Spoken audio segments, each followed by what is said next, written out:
পাছত হয়তো গুলিও ফুটাব কিন্তু আমি এই মুহূৰ্তে আমি দেখাইছো কেনেধৰণে যি সময়ত আমি মন্তব্য লৈ আছিলো সেই স্থানতো কণ্ডক গেছ প্ৰয়োগ কৰিছে আৰু এনেধৰণে যিসমূহ এই চৰকাৰ হিটলাৰ চৰকাৰ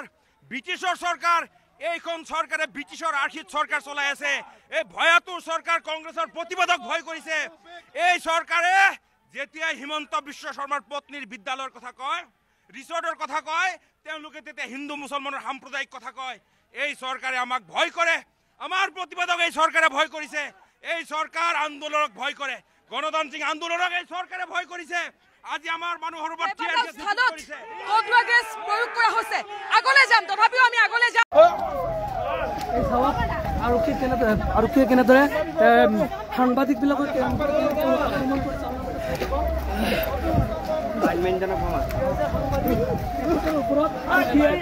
আৰক্ষীয়ে